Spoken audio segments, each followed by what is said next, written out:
अस्सलामुअलैकुम व्यूअर। दोस्तों मैं आज जिस बीमारी के बारे में बात कर रहा हूँ वो है कान के इन्फेक्शन।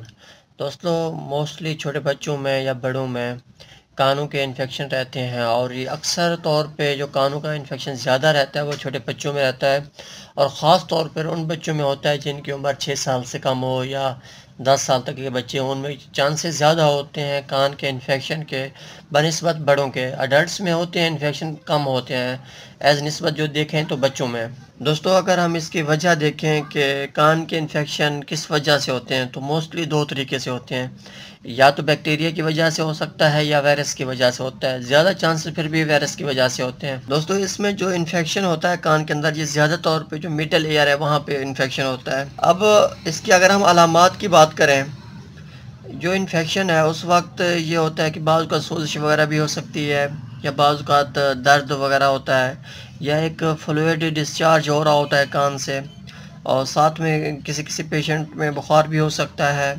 छोटे बच्चों की बात करें वो पहले की निस्बत ज़्यादा रो रहे होते हैं जो उनकी यूजुअल रूटीन होती है।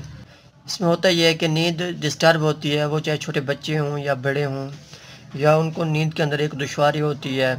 दोस्तों बाज़ औक़ात जो बैलेंस होता है वो भी डिस्टर्ब होता है, इंसान अपने बैलेंस खो बैठता है। बाज़ औक़ात ये होता है कि छोटे बच्चे हों या बड़े हों उनको भूख नहीं लगती, उनकी भूख तक ख़त्म हो जाती है कान के दर्द की वजह से। अगर इसके हम इलाज की बात करें, अगर वायरल इन्फेक्शन है तो उसमें हम सिम्प्टोमेटिक ट्रीटमेंट करते हैं।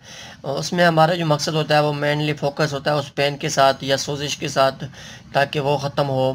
उसके लिए मुख्तलिफ़ डॉक्टर मुख्तलिफ़ प्रिस्क्रिप्शन लिखते हैं। दोस्तों अगर हम वायरल इन्फेक्शन की बात करें उसमें होता ये है कि हम मोस्टली तौर पे ट्रीट जो कर रहे होते हैं वो पेन को कर रहे होते हैं या जो सिम्पटम होते हैं उनको ट्रीट कर रहे होते हैं। उसमें जो मोस्टली डॉक्टर लिखते हैं छोटे बच्चों के हवाले से वो पैनाडॉल ड्रॉप हो सकता है या सिरप हम भी हो सकती है या इबुप्रोफेन के अंदर कोई भी सिरप हो सकती है। इनका जो मकसद होता है उस पेन को ख़त्म करना होता है या बाज़ औक़ात कोई सोजिश वगैरह है उसको ख़त्म करना होता है या बाज़ औक़ात कोई लोकल एनेस्थेटिक के तौर पे इस्तेमाल करना होता है। उसमें ये सिपोकेन वगैरह हो गया, इसमें लिग्नोकेन है और प्लस सिप्रोफ्लॉक्सासिन है। ये एक किस्म का एंटीबायोटिक का किरदार अदा करती है और साथ में एक पेन किलर के तौर पे कह सकते हैं। ये बात का सुन करने के लिए एनेस्थेटिक के तौर पे ये काम करती है।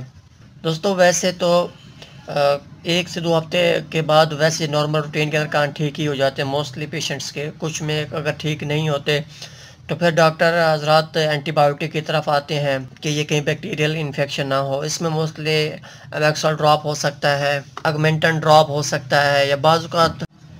दोस्तों अगर हम बड़ों की बात करें उनमें मोस्टली तौर पे डॉक्टर ड्रॉप्स वगैरह लिखते हैं या टैबलेट फॉर्म के अंदर लिखते हैं या कोई ओल्ड एज पेशेंट हों, बुज़ुर्ग हों, उनको सिरप फॉर्म में भी लिखते हैं। उनका मकसद ये होता है कि एज़ ए जो एंटीबायोटिक है उसको इस्तेमाल करें ताकि जो बैक्टीरिया अगर ग्रो कर चुका है उसको ख़त्म कर सकें ताकि पेशेंट रिकवर हो, उसकी जो तकलीफ़ है वो दूर हो जाए। मुख्तलिफ़ ड्रॉप्स हैं, कुछ लिग्नोकेन के अंदर है, कुछ डेक्सामेथासोन के अंदर है, सिप्रोफ्लॉक्सासिन दोनों के अंदर है। और सिप्रोफ्लॉक्सासिन एक एज़ ए एंटीबायोटिक का किरदार अदा करती है और साथ में लिग्नोकेन होता है या डेक्सामेथासोन होता है। वो एक किस्म की सिम्प्टोमेटिक हो गया, बाज़ औक़ात सुन करने के लिए होता है, बाज़ औक़ात किसी स्टेरॉइड वगैरह होते हैं ताकि एक हमें फ़ौरन रिस्पॉन्स चाहिए होता है। दोस्तों कुछ बातों का ख़ास ख़याल रखना होता है, उनमें एक ये है कि डॉक्टर आपको जितनी डोज़ बताए उतनी ही इस्तेमाल करें। ओवर डोजिंग बिल्कुल ना करें, ओवर डोजिंग आपको नुकसान दे सकता है, कोई साइड इफ़ेक्ट ज़्यादा हो सकते हैं उसके, कोई एडवर्स इफ़ेक्ट हो सकते हैं। अगर आपको कुछ अलामात हैं जैसे कि अगर एक दर्द है वो एक दिन भी जैसे आपको कोई तकलीफ़ वगैरह है, बाज़ को दर्द है और या कोई अलामात है वो 1 दिन गुज़रने तक रह जाएँ या 2 दिन तक रह जाएँ तो बेहतर है आप उस वक्त डॉक्टर से विज़िट करें। डॉक्टर आपको जो बताए आप वो इस्तेमाल करें। दोस्तों इस बात को भी अपने ज़हन में रखें कि वो बच्चे जिनकी उम्र 6 माह से कम है अगर उनको कोई तकलीफ़ है तो बेहतर है आप सबसे जो बेहतरीन हल है वो ये है कि डॉक्टर के पास ही विज़िट करें। दोस्तों आपका सिप्रोफ्लॉक्सासिन या लिग्नोकेन या इससे रिलेटेड कोई भी सवाल है आप कमेंट कर सकते हैं। आपको अगर मेरी ये वीडियो अच्छी लगे तो काइंडली मेरी वीडियो को लाइक और शेयर कर दें, मेरे चैनल को सब्सक्राइब कर दें। शुक्रिया, अल्लाह हाफ़िज़।